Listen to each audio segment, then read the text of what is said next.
नमस्कार दोस्तों। Ocean network में आपका स्वागत है। मैं हूं ओमकार चौधरी। बिहार में करारी शिकस्त के बाद से राहुल गांधी और उनके पूरे खेमे में, और जब मैं पूरे खेमे की बात कर रहा हूं तो जो उनके भांड हैं, जो उनकी प्रशस्ति करते रहते हैं, जो उनमें प्रधानमंत्री की छवि खोजते रहते हैं, और जो दिन रात प्रधानमंत्री नरेंद्र मोदी के खिलाफ एक मुहिम छेड़े हुए हैं, उनकी प्रतिक्रियाएं इन दिनों देखना, सुनना, उनके चेहरे के हाव भाव आते हुए जाते हुए देखना बहुत दिलचस्प है, बहुत दिलचस्प है। कुछ के नाम लेता हूं और कुछ के कमेंट में साझा करता हूं आपसे। जैसे राजदीप सरदेसाई, इन दिनों उनका राहुल गांधी से लगभग मोहभंग की स्थिति है, मोहभंग हो गया है। वो आजकल प्रधानमंत्री नरेंद्र मोदी की तारीफ कर रहे हैं, और क्यों कर रहे हैं जरा इसको भी बताएंगे। लेकिन उनका कहना ये है कि जिस तरह प्रधानमंत्री नरेंद्र मोदी भारतीय जनता पार्टी की पूरी लीडरशिप, जिनमें अमित शाह से लेकर के और जो राज्यों के मुख्यमंत्री हैं और जो उनके संगठन के पदाधिकारी हैं, वो जिस तरह पब्लिक के बीच में जाते हैं, जिस तरह फूल प्रूफ रणनीति बनाते हैं और जिस तरह जीत दर्ज करते हैं, उससे राहुल गांधी और उनकी टीम कुछ भी नहीं सीख रही है। उनसे पूछा गया कि क्या बिल्कुल ही कनेक्ट नहीं है राहुल गांधी का, तो उनका कहना था कि नहीं नहीं, वो भारत जोड़ो तोड़ो यात्रा जब वो कर रहे थे, भारत जोड़ो यात्रा कर रहे थे, उस समय उनका पब्लिक से कनेक्ट था, लेकिन उसके बाद वो गायब हो गए। जैसे बिहार में 16-17 दिन की उन्होंने एक यात्रा निकाली और उसके बाद गायब हो गए। इसका कोई फायदा नहीं होता है।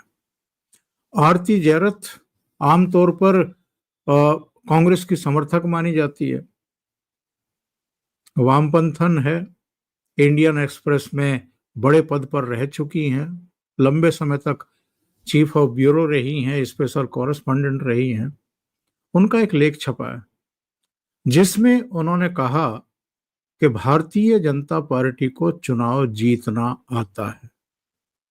यानी इनडायरेक्ट वे में वो ये कह रही हैं कि कांग्रेस और वामपंथी या क्षेत्रीय दल भारतीय जनता पार्टी की जो रणनीति है, जिस तरीके से वो काम करते हैं और संकल्प को सिद्धि की तरफ ले जाते हैं, जो बाकी के दल हैं और कांग्रेस है, वो अब चुनाव जीतना और लड़ना ही भूल चुकी है।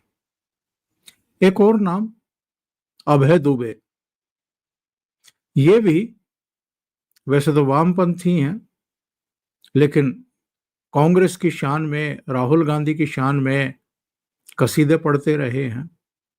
बिहार में जो परफॉर्मेंस रहा है और जो राहुल गांधी का तौर तरीका रहा है, जो नतीजे आए हैं, उनसे इनका इतना मोहभंग है कि पिछले दिनों एक कार्यक्रम में कह रहे थे, एक इंटरव्यू में कह रहे थे कि नरेंद्र मोदी को आज की तारीख में देश में अगर कोई चुनौती दे सकता है या टक्कर दे सकता है तो वो सिर्फ और सिर्फ अरविंद केजरीवाल है। राहुल गांधी अब नरेंद्र मोदी से नहीं जीत सकते, उनको चुनौती नहीं दे सकते। आशुतोष के तो आपने सुर देखे होंगे, किस तरीके से बदले हुए हैं। उन्होंने तो चुनाव नतीजे आने के बाद ही ये कहना शुरू कर दिया था, बैक गियर में लग गए थे कि हम चूंकि पूर्वाग्रहों से ग्रस्त हैं, इसलिए हम भारतीय जनता पार्टी के प्रभाव को, उनके परिश्रम को, उनकी नीतियों रणनीतियों को दरकिनार करके कांग्रेस के और वामपंथियों के पक्ष में माहौल बनाते रहते हैं और उन्हीं की जीत के दावे कर बैठते हैं, जो कि एक बड़ी गलती है पत्रकारिता के लिहाज से भी और वैसे भी। ये आशुतोष का बयान था। कई दूसरे लोग आज तक में जो कांग्रेस पार्टी कवर करती हैं, मौसमी, पिछले दिनों एक कार्यक्रम में उन्होंने कांग्रेस के ही किसी दूसरे नेता के हवाले से एक बात कही। उन्होंने कहा कि राहुल गांधी आजकल बड़े बेचैन हैं और उनका ये कहना है कि हमें बस एक राज्य में जीत चाहिए और उसके सहारे हम 2029 में नरेंद्र मोदी की सरकार का तख्ता पलट देंगे, यानी 2029 के लोकसभा चुनाव में उनको हरा देंगे। अगर राहुल गांधी ने यह बात कही भी है किसी के सामने, तो अगेन मैं कहूंगा कि इससे बचकानी बात और कोई हो नहीं सकती है, क्योंकि राहुल गांधी ये ना जानते हो कि वो इस देश के कितने राज्यों से बिल्कुल एकदम साफ ही हैं। उत्तर प्रदेश जहां से 80 सीटें आती हैं, वहां अखिलेश यादव का कंधा मिलने के बावजूद और 2024 के चुनाव में दुनिया भर के गलत बयानी करने के बावजूद कांग्रेस को 80 में से केवल 6 सीटें मिली, जितनी भी सीटों पर वो लड़े, और समाजवादी पार्टी को 37 सीटें मिली, यानी 43 सीटें इनको मिली। अब देखिए, पश्चिम बंगाल में सिर्फ एक सीट मिली थी 2024 में। तमिलनाडु में जहां ये डीएमके के साथ मिलकर लड़े, उनके कंधों पर सवार होकर के चुनाव लड़े, वहां कुछ सीटें मिल गई। जो बड़े राज्य हैं इस देश के, बिहार में आप देख लीजिए, महाराष्ट्र में आप देख लीजिए, महाराष्ट्र में फिर भी इनको 13 सीटें मिल गई थी। लेकिन पिछली बार कितनी मिली थी 2019 में? एक सीट, चंद्रपुर वाली। तो इनका अलग अलग राज्यों में एक तरीके से सुपड़ा साफ है, और ये ख्वाब देख रहे हैं कि इस बात का कि बस किसी एक राज्य में अगर कांग्रेस जीत जाए, तो ऑलरेडी आप 3 राज्यों में जीते हुए हैं।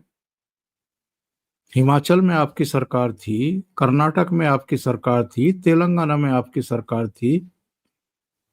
तो आपने क्या किया, क्या कर लिया आपने लोकसभा चुनाव में? और लोकसभा चुनाव से पहले आपकी तेलंगाना में और कर्नाटक में सरकार बनी, हिमाचल में उससे पहले बन गई। तो कहने का आशय ये है कि राहुल गांधी ख्वाबों में जीने लगे हैं, जीते हैं। अभी जिन लोकसभा चुनाव के बाद जिन 6 राज्यों में चुनाव हुए हैं, वहां पर आप कांग्रेस का परफॉर्मेंस देख लीजिए कितना खराब रहा है। जम्मू कश्मीर में केवल 6 सीटें, हरियाणा में कह सकते हैं कि उनकी 37 सीटें आ गई, महाराष्ट्र में कुल 16 सीटें, झारखंड में 16 सीटें, दिल्ली में खाता ही नहीं खुला, और अभी बिहार में 6 सीटें। खुद प्रधानमंत्री नरेंद्र मोदी ने अपनी सभा में कहा था, और बीजेपी मुख्यालय में ही जब जीत के बाद वहां पर एक समारोह था, तो वहां उन्होंने कहा था कि अकेले बिहार में भारतीय जनता पार्टी को जितनी सीटें मिली हैं 89, उतनी सीटें भी इन 6 राज्यों के चुनाव में कांग्रेस पार्टी को नहीं मिली है। मैं देख रहा था, ये जोड़ 81 बैठता है, यानी 6 राज्यों में कांग्रेस की 81 सीटें और अकेले बिहार में भारतीय जनता पार्टी की 89 सीटें। तो ये तो कांग्रेस की हालत है।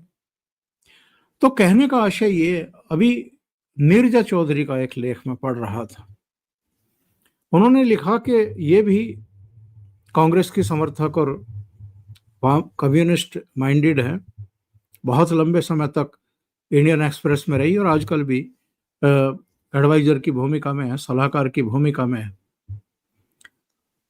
इनके लगातार लेख आते रहते हैं, इंडियन एक्सप्रेस में भी और दूसरी जगहों पर भी।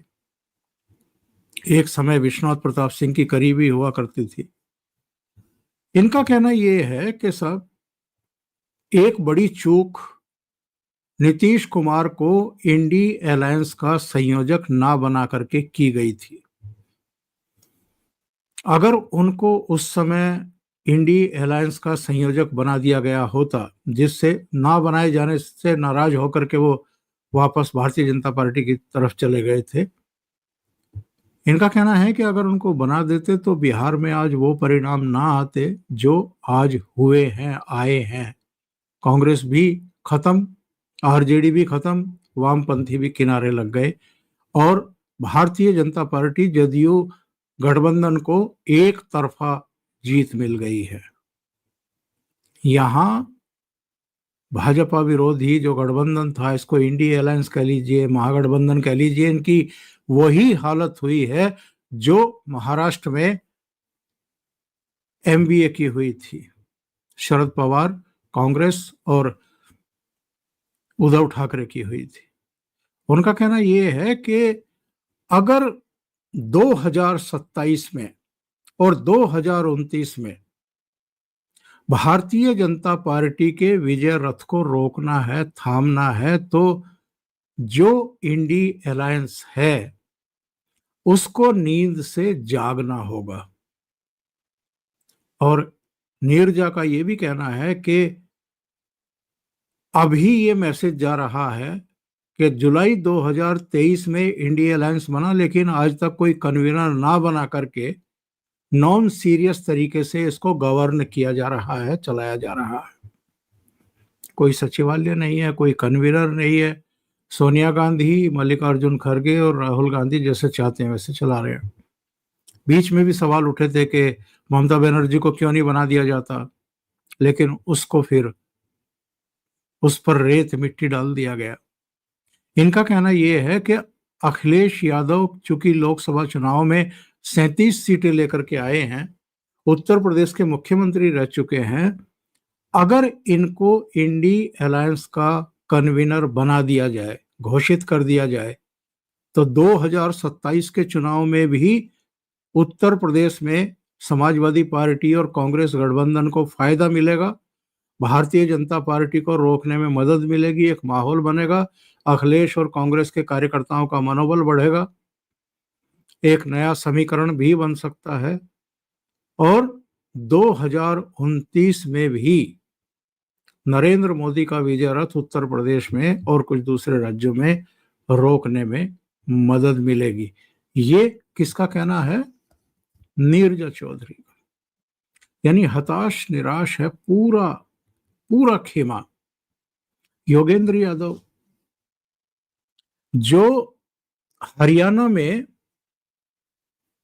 आंधी, सुनामी और पता नहीं क्या क्या बता रहे थे कांग्रेस की, और जब परिणाम आया और तीसरी बार भी भारतीय जनता पार्टी की सरकार बन गई, तो सबसे ज्यादा अगर कोई राहुल गांधी और कांग्रेस के नेतृत्व की निगाहों से गिरा तो वो योगेंद्र यादव, क्योंकि योगेंद्र यादव ने तो बड़ा गुब्बारा फुला रखा था कांग्रेस का कि कांग्रेस तो आनी ही आनी है, और अकेले योगेंद्र यादव ने फुलाया हो ये गुब्बारा ऐसा भी नहीं है, कई थे। बल्कि कांग्रेस के इनके राहुल गांधी के करीबी लोग दावे कर रहे थे कि इस बार तो हम आ ही रहे हैं। जिस तरीके से राहुल गांधी और उनकी बहन जी वहां पर रोड शो कर रहे थे, जिस तरह दीपेंद्र हुड्डा विनेश फोगाट को एयरपोर्ट से लेकर के उनके गांव तक गए थे जब वो पेरिस से लौटी थी ओलंपिक से, मेडल नहीं जीत पाई, लेकिन इस तरह स्वागत किया गया उनका कि जैसे गोल्ड मेडल जीत करके आए। 3 ओलंपिक खेली, एक भी मेडल नहीं। और बाद में खापों ने एक पंचायत करके नांदल भवन में उनको गोल्ड मेडल दे दिया अपनी तरफ से कि खाप पंचायतों का गोल्ड मेडल। बाद में वो एमएलए भी बन गई, कांग्रेस ने टिकट भी दे दिया। बजरंग पूनिया को भी कोई एक संगठन में पदाधिकारी बना दिया गया। कहने का आशय ये है कि कांग्रेस ने जितने नॉन सीरियस तरीके से हरियाणा का चुनाव लड़ा और केवल जाटों के बल पर उन्होंने विजय हासिल करने की कोशिश की, भूपेंद्र सिंह हुड्डा और उनके बेटे को आगे करके, वो उनकी बहुत बड़ी भूल साबित हुई। और कांग्रेस बुरी तरह हार गई वहां पर। तीसरी बार भी सरकार नहीं बना पाई। तीसरी बार भारतीय जनता पार्टी सरकार बनाने में कामयाब हो गई। वो योगेंद्र यादव जो उसके बाद से कांग्रेस में और राहुल गांधी की सलाहकार मंडली से अलग कर दिए गए, दूर कर दिए गए, वो पिछले दिनों एक इंटरव्यू में ये कह रहे थे बिहार नतीजों के बाद कि साहब राहुल गांधी ने जो वो जनेऊ पहना था और अपने को दत्तात्रेय ब्राह्मण बताया था, वो उनकी नौटंकी थी। और मुझे आज तक समझ में नहीं आया कि राहुल गांधी ने वो नौटंकी क्यों की थी। और रणदीप सुरजेवाला को रात में 11 बजे प्रेस कॉन्फ्रेंस करके उस समय ये क्यों बताना पड़ा था मीडिया को और देश को कि राहुल गांधी तो दत्तात्रेय ब्राह्मण है। वो पिछले गुजरात विधानसभा चुनाव की बात है, जब ये 2 दर्जन से ज्यादा मंदिरों के चक्कर काट रहे थे वहां पर। उनको लग रहा था कि सॉफ्ट हिंदुत्व का मैसेज देकर के शायद बीजेपी को वो हरा सकते हैं, लेकिन बहुत बुरी हार कांग्रेस को मिली थी उस समय। वाकई इस तरह के पाखंड आप रातों रात धोती और कुर्ता और इस तरीके से जनेऊ डाल करके अगर इस तरह से लोगों की आंखों में धूल झोंकने की कोशिश करें तो कोई पसंद नहीं करता। तो मेरा कहने का मतलब ये है कि बिहार की हार के बाद इनका पूरा खेमा बुरी तरह हिला हुआ है। खुद राहुल गांधी को सूझ नहीं रहा है कि अपने कैडर को, अपने पार्टी कार्यकर्ताओं को और नेताओं को किस तरह विश्वास दिलाए या उनका भरोसा जीतें। पब्लिक का तो छोड़ ही दीजिए, पब्लिक ने तो विश्वास करना बंद ही कर दिया है, लेकिन संगठन के भीतर भी। तो इसलिए आजकल एसआईआर का विरोध करने के नाम पर अभी 1 दिसंबर से पार्लियामेंट शुरू हो रही है, उसको रोकने की तैयारी चल रही है। वही धरने, प्रदर्शन, बैनर, प्ले कार्ड, वो नारेबाजी, सब मीडिया में बाकी मुद्दों को वॉश आउट करने के लिए और इससे ध्यान हटाने के लिए कि बिहार में क्या हुआ है। और भीतर पार्लियामेंट को भी नहीं चलने देना, बाहर तमाशा करना, उसकी तैयारी। और फिर 14 दिसंबर को रामलीला मैदान में रैली की तैयारी। ये सब हो रहा है। लेकिन इनके अपने जो इनको चाहते थे कि वो प्रधानमंत्री नरेंद्र मोदी का मुकाबला करें, वो अब राज्य दर राज्य जो चुनाव परिणाम आ रहे हैं उनसे बहुत निराश भी हैं। और राहुल गांधी का जो तौर तरीका है कि 10 दिन लगाओ किसी राज्य में, उसके बाद गायब हो जाओ, मलेशिया में पाए जाओ या लैटिन अमेरिका के देशों में पाए जाओ, 2-3 देशों में, और उसके बाद फिर गायब हो जाओ। इससे ये उनके समर्थक, उनके भांड भी अब बहुत हताश और निराश दिखाई दे रहे हैं। लेकिन सबसे दिलचस्प पता है क्या है? मौसमी सिंह का बयान, जो कह रही हैं कि राहुल गांधी ने किसी अपने करीबी से कहा है कि बस ये जो 5 राज्यों के चुनाव होने जा रहे हैं अप्रैल मई 2026 में, यानी पश्चिम बंगाल, केरल, असम, तमिलनाडु और पुडुचेरी, इनमें से बस कांग्रेस किसी एक राज्य में अगर जीत जाएगी तो 2029 में वो नरेंद्र मोदी का तख्ता पलट देंगे। यानी उनको भीतरी तौर पर अब ये यकीन होना बंद हो गया है कि कांग्रेस उनके नेतृत्व में कोई राज्य का चुनाव जीत भी सकती है। अभी के लिए इतना ही। बहुत बहुत धन्यवाद। अगर आपको ये चैनल और इसके कंटेंट पसंद आ रहे हैं तो लाइक करें, कमेंट करें, वीडियो को शेयर भी करें। अभी तक अगर आपने ये चैनल सब्सक्राइब नहीं किया है तो सब्सक्राइब कर लें और साथ में लगे बेल आइकॉन को दबा दें ताकि आगे आने वाले वीडियो और उनके नोटिफिकेशन आप तक पहुंचते रहें। बहुत बहुत धन्यवाद। नमस्कार।